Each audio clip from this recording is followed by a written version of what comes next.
This is Chris from ABC Vintage Garage, and this is Canyon Carving 102, More Advanced Concepts, Segment B. We hope you enjoyed the material so far. In this one, we're going to talk about how to fix understeer, how to choose a good line through a corner, brake release point and character, how to practice that, a bunch of other good stuff. So we hope you're enjoying this, and please share it with your friends, anyone who's a driving enthusiast and would be interested in this content. Talk to you soon.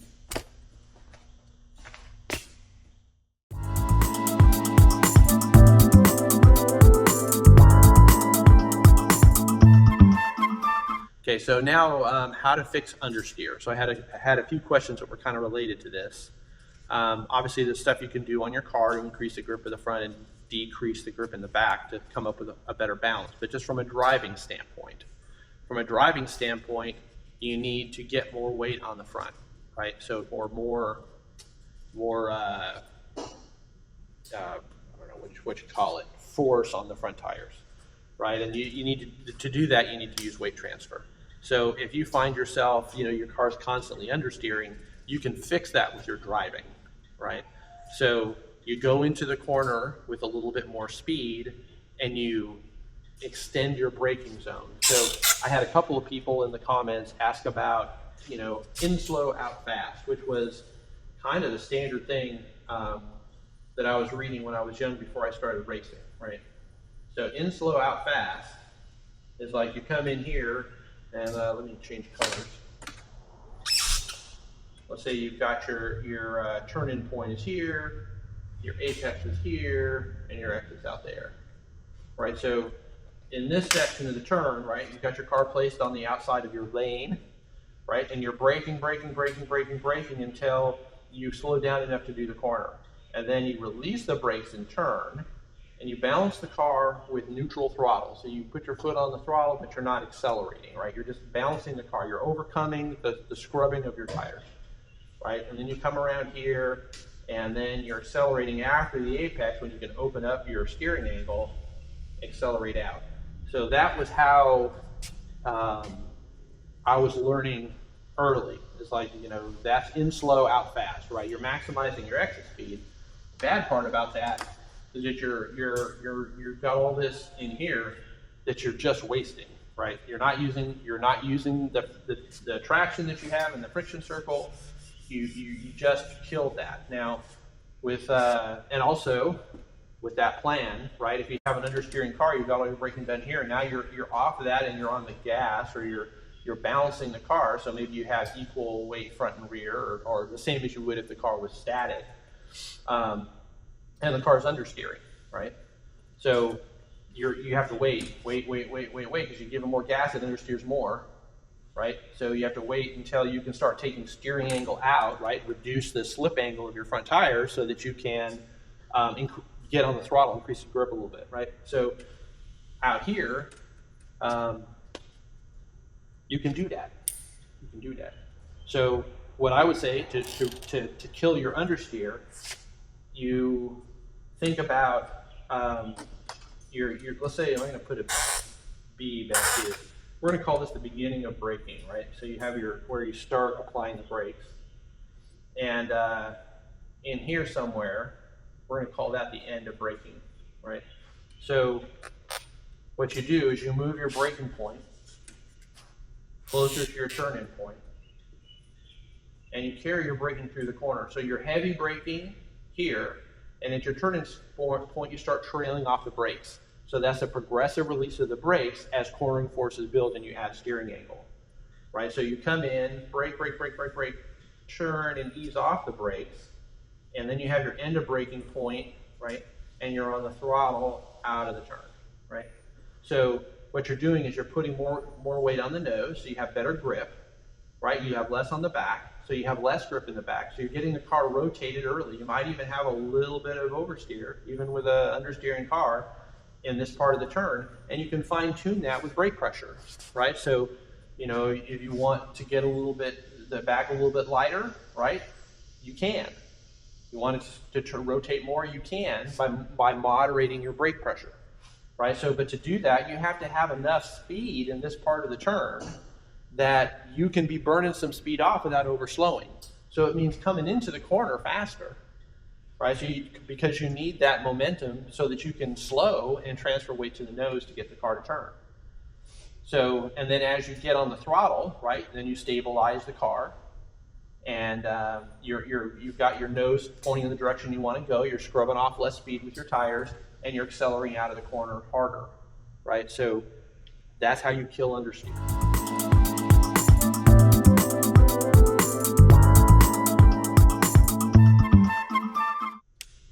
Okay, next thing I want to talk about is steering angle. We talked a little bit about this at the beginning, and we kind of just talked about it here too. But anytime that you've got any steering angle in, you're losing speed, right? You're not accelerating. Now, of course, when you're in this part of the corner, you don't want to be accelerating. That's fine. But what your goal is to keep the steering wheel as straight as possible. So just mentally, you're on the back road. You're like planning your lines through the corners. How do you do it? Turning the steering wheel as little as you can, right?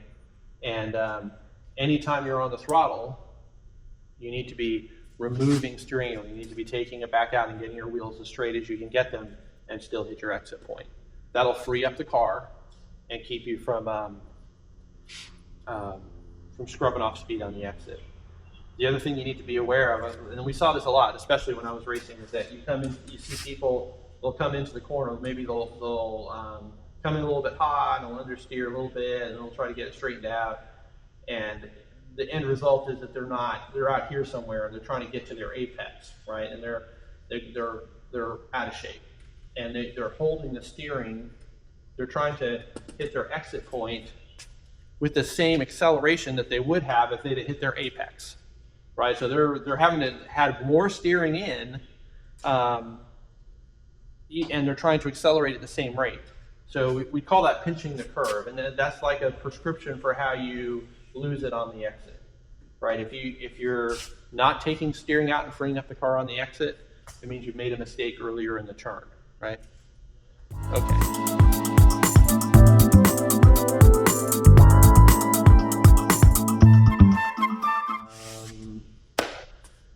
Road surface condition. So again, this is part of the visual aspect of driving fast on twisty roads, right? So there's been a lot of talk about now outrunning your sight line, right? And that's basically you have to be able to stop in the distance you can see, right? Because you have to be able to know the road is clear.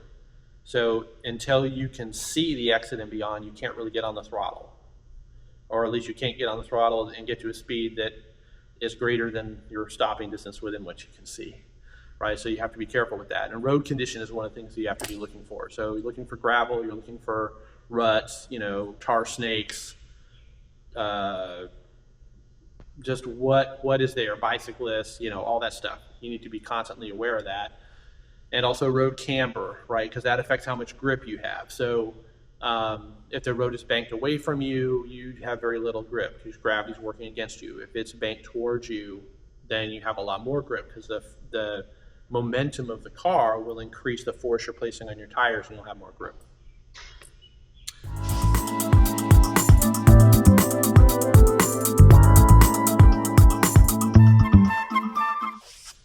Okay. Next, we're going to talk about how do you choose the line that you take through the corner. And so, we talk about, the racing line. I'm going to draw kind of a crazy diagram here. See what this is like. Oh, it's probably a little tight.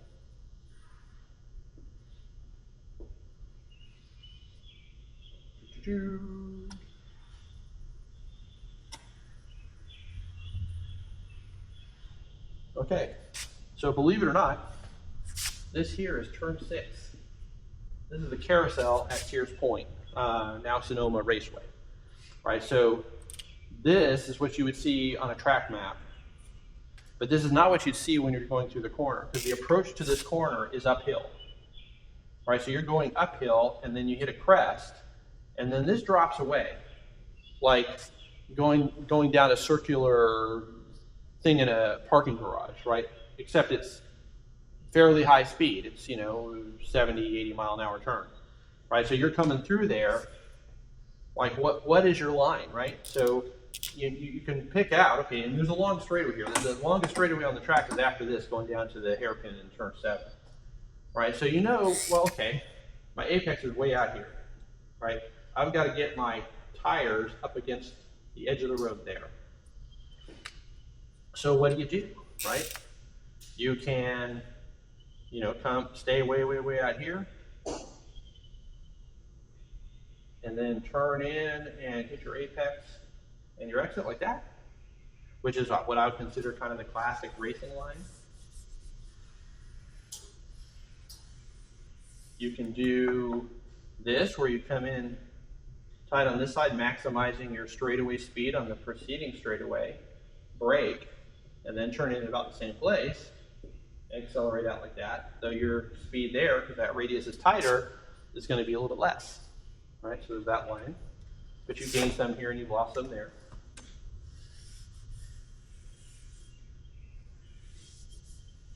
And there's also what I would call the defensive line in racing, which is where you're guarding the inside, so you don't have someone coming down the inside of you making a pass, and you're just tied all the way around.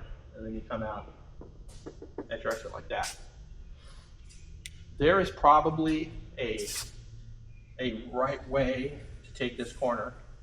I never found it.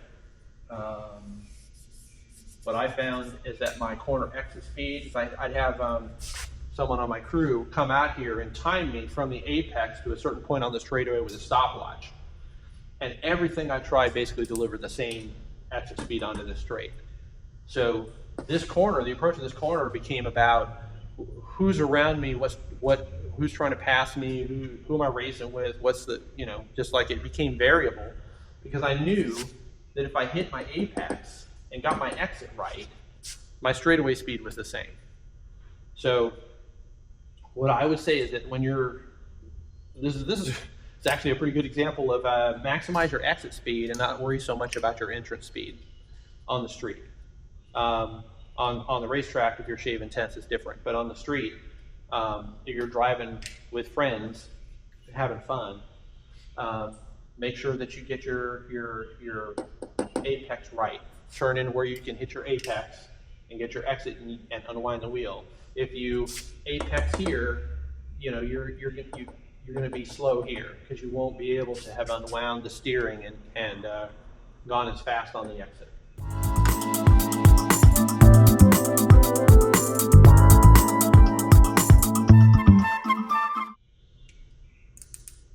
Okay, the next thing we're going to talk about is brake release point and brake release character. So on the diagram I had before, where I showed like your brake, your beginning of braking point and your end of braking point, right? So when you're fine tuning your trail braking strategies or whatever to eliminate understeer, get the car to turn, to do what you want it to do, you need to focus on your end of braking point, because that's the key point. Beginning of braking point is not key, end of braking point is key, right? So whatever braking you do before then has to give you the results you desire from the car. So maybe it's like that beginning part of this maximum braking or the trail braking part. Varying your speed and your brake pressure through that is going to be what gets the car to do what you want it to do. So you need to focus on the end of braking point. The end of braking point should be, kind of your beginning of your acceleration, right? So end of braking point. Now, character. Your end of braking should be imperceptible in its smoothness, right? So just like when you're even starting maximum braking, if you had a passenger in the car, they shouldn't be able to tell when you first hit the brakes. Like that first bit should be so smooth and progressive that they just know that braking is building. They can't tell when you first hit the brakes, right? So that's about smooth control inputs and not upsetting the car, not transferring too much weight to the front before you want it there, right? So there's beginning of brake, all of your brakes are super strong, right? The strongest part of the car, right? Way more powerful than the engine. It has the greatest effect on the balance of the car. So that end of braking point, that release is key, right? If you just lift off the brakes, you know, the front end's gonna rise, the weight's gonna come off the front, the car may start to understeer at the point that you release the brakes.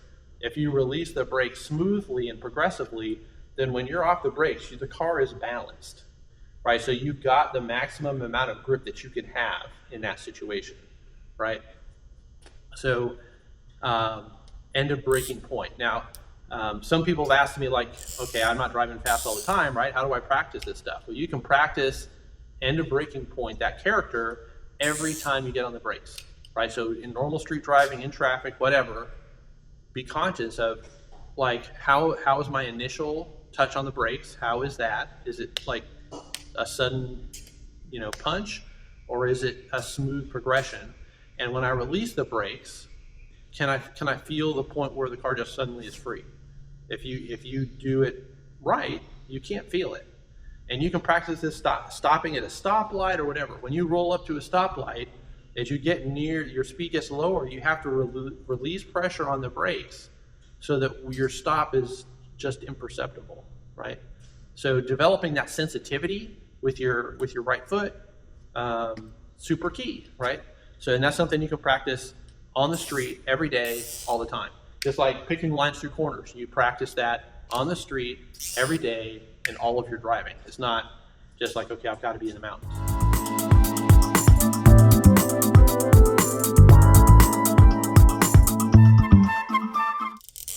Okay, next one, another good one. Threshold braking, right? So, again, back when I was first racing, I was able to participate in a Skip Barber driving school. And one of the exercises that they had us do was a threshold braking exercise. So they lined up pylons on the straightaway at Laguna Seca in like a V shape. So the last two were maybe 2 feet wider than the width of your car, and they had you roll down the hill towards that braking zone and at set speed, and like call it 50 miles an hour. And then when you got to the first pylons, the widest ones, that's when you could start braking, and you had to stop the car before passing the final pylons, which were just wider than your car. So 50 miles an hour gives you, you know, pretty hefty stop, you know, more than probably most people ever use on the street. And then they'd up the speed to 55 miles an hour, and you do it again, and then 60 miles an hour, and then 65 miles an hour, and then 70 miles an hour. And I can tell you that coming down towards those pylons at 70 miles an hour, there's no way I thought I'd be able to stop my car in that spot, within that distance. And the first time doing it, I locked up the brakes and rolled through the final set of pylons and did not stop in time, right? So, you know, you got to repeat it. You didn't get to move on to the next speed until you'd accomplished the speed that you were at. And through practicing, you got to the point where you can manage your brake pressure in such a way that you don't lock the wheels and the car stops in a really short distance, like shorter than you could possibly believe. Most people have never experienced threshold braking. They don't know how fast their car can stop. Your car stops fastest when you've got about a 10% difference between the wheel rotation speed and the road speed. So your tires are slipping at about a 10% on the pavement. If you overload the tires, then of course they lock up. But some slip is where your maximum braking lives. So practice. What I would say is go find yourself an empty parking lot, like, you know, Sunday morning at the mall or whatever, you know, at dawn before anyone's out there, and set up some markers and practice. And with your street car, and practice braking at the maximum level. Race drivers can stop faster with threshold braking than they can with ABS, right? ABS, like, you know, will allow the brakes to lock and then release, lock, release, lock, release, so that the tires keep turning so that you don't flat spot tires, and so you still have steering control. All that's great, but it's not your maximum braking, right? So maximum braking happens when there is some slip. So getting to the point where you can feel what that feels like in the car and how it affects the way the car feels through the seat and the steering, you won't know what's possible. And I believe a lot of people get into accidents that they could have avoided because they don't think they can stop in time. They don't go to actually the maximum they could. They're afraid, okay, I'm going to lock my brakes or whatever. Okay, so threshold braking, and that is something you can totally practice.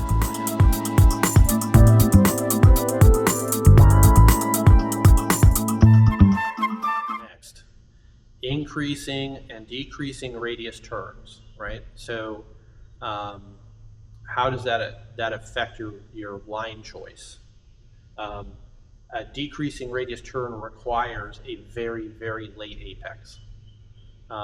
In the mountains, like again, when we're limited on sight lines, you need to obviously see the exit of the turn before you get on the throttle and commit to your apex and all that. So it's going to be about staying to the outside of your lane as long as possible to give you the best sight line until you see the end. But there will be no turning to actually get to the apex. I mean, obviously you'll have turned before that, but you won't have turned towards the apex because you haven't seen it yet. You don't know where it is. So you're still at the outside near the line or near the shoulder until you can see the apex and the exit.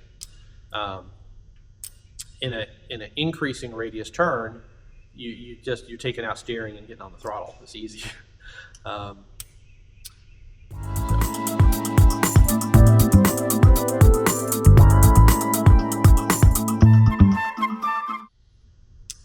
Okay, next thing we want to talk about is maximizing straightaway speed in an underpowered car.